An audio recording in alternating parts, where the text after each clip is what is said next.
Dreams and Reflections, number 1517, VPT 074, January 30th, 2026, Gerald C. EclaireMD Foundation, category, Dreams and Reflections.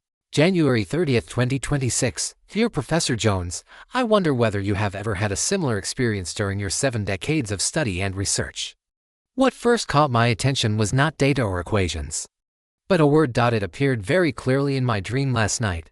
I could feel its meaning, even though I knew it was not a real word. The word was Cerestic culture. When I woke up, I immediately realized that this word did not exist in any dictionary, yet it still felt important.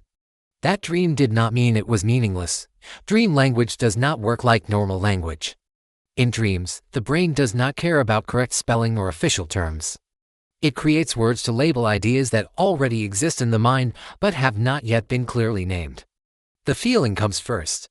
The spelling comes later, if at all. In my case, the term Cerestic culture felt clear and structured. It stood in contrast to other ways of living that I had been thinking about. Even though the word itself was not real, the idea behind it was strong and consistent. Interestingly, while my dream invented the word, Ceres was the Roman goddess of agriculture and grain. My subconscious likely fused Ceres with a suffix such as "itic," similar to words like systemic. It was, in hindsight, a remarkably logical invention for a dreaming brain. This seems common for people who think in systems. When different ideas are being connected, the brain often compresses them into a single made-up word. The word acts as a placeholder for a larger concept. After waking, I thought about it more carefully, and the meaning became clear. Cerestic culture seemed to represent a grain-based, settled, farming society. In normal language, this would be called an agricultural or cereal-based culture. I could easily translate the dream word into a real-world term, but I kept the dream word because it captured the contrast more sharply. In simple terms, the word felt vivid. It was not a real word, but the idea behind it was very likely real. What surprised me even more was what happened the day before this dream. Around 4 a.m. yesterday morning, the dream expanded beyond just the word. This was not a story-like dream. It felt more like a sudden understanding of how systems behave. When I woke up, I wrote everything down immediately, even though I did not yet know whether it would turn into real research. Later, when I placed this idea into my VMT framework, I was honestly amazed. I did not need to force the model to fit. I did not need to adjust any rules or assumptions. The structure appeared naturally. Environmental systems exposed to long-term water pollution behave very much like the human body exposed to long-term metabolic stress. In both situations, either environmental pollution or individual disease, damage does not happen suddenly. Polluted water does not make people sick overnight. High glucose or high blood pressure does not cause complications such as heart attack or stroke overnight. Either, the pattern is always the same. Small stress happens again and again. Damage builds up slowly inside. There is a long period when nothing obvious seems wrong. Then one day, a visible problem appears, and it looks sudden, even though it is not. This is exactly the type of behavior the VMT model describes. It depends on time. The system remembers past stress. Short-term changes do not matter much. What matters is what keeps accumulating. I was amazed to realize that in 1687, Isaac Newton first recognized time-dependent behavior and used the concept of viscosity to describe it. About 280 years later, in 1965, you applied viscoplasticity to solid mechanics.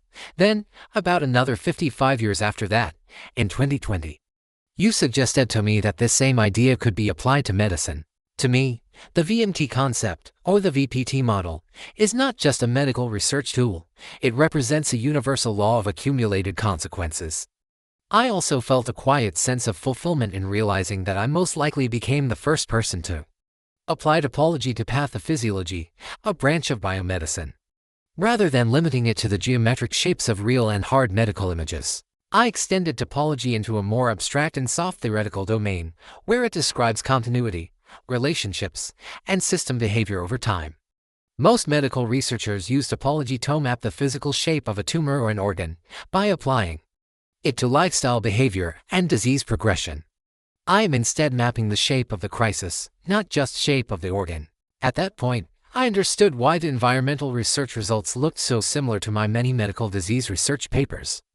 They are not similar by chance. They are the same kind of problem.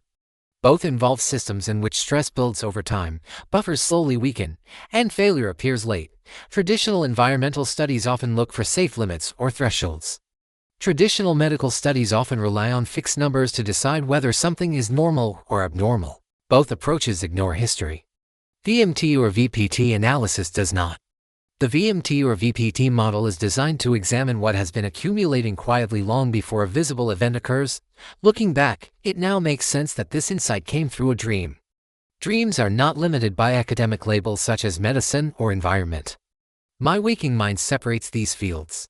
My sleeping mind does not. During sleep, the brain connects ideas freely, especially when they involve long time periods, slow damage, and delayed effects. The dream itself was not the research. But it opened the door.